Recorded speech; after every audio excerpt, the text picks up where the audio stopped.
mapagpalang araw mga kadiskarte. So dito na naman tayo ngayon sa ating farm natin.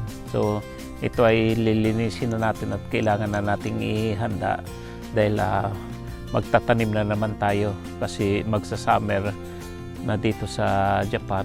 So although ngayon ay malamig pa, pero dapat ay ma-ready na natin itong mga taniman natin kasi yan hindi pa talaga na dahil nga sa sobrang busy tayo sa trabaho natin.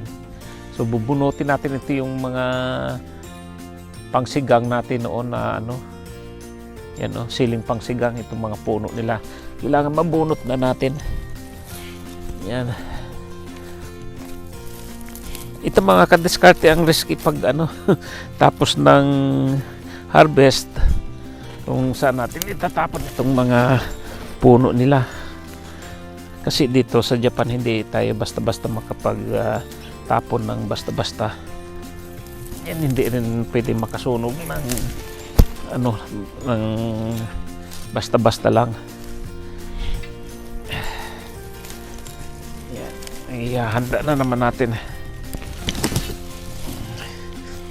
yung mga bulaklak na nagtubo. Ang gaganda yan yan, pero damo ito, pero maganda yung bulaklak niya.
Ito na naman mga guys, mga kadiskarte, babaklasin na naman natin itong mga nilagay natin dito sa ito yung talungan natin dati. So babaklasin na naman natin itong mga balag nila. So kahit mayroon pa tayong bagyo pitsay sa ilalim, so kailangan nating mabaklas na. So para maararo na natin tong ilalim. Ito lang talaga mga kadiskarte gagawin, tapos baklas. Yan, talagang ganon yung ng farmer trabaho.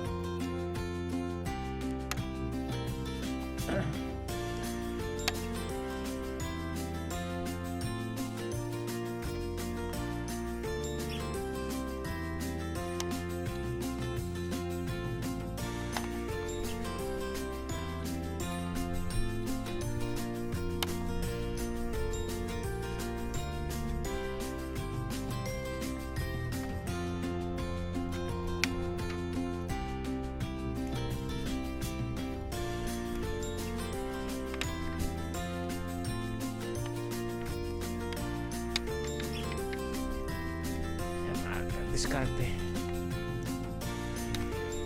Sipag lang talaga. Tiyaga, sipag ang kailangan natin.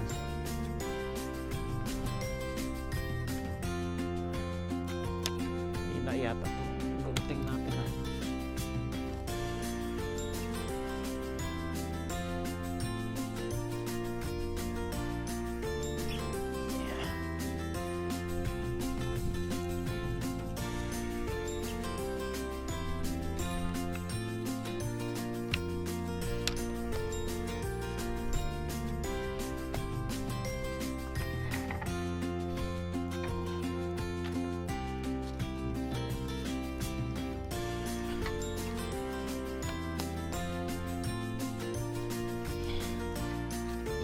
Okay, mga kadiskarte, kailangan ano na man natin itong ating mga puste. Kasi ang mahal nito, binibili din kasi natin ito.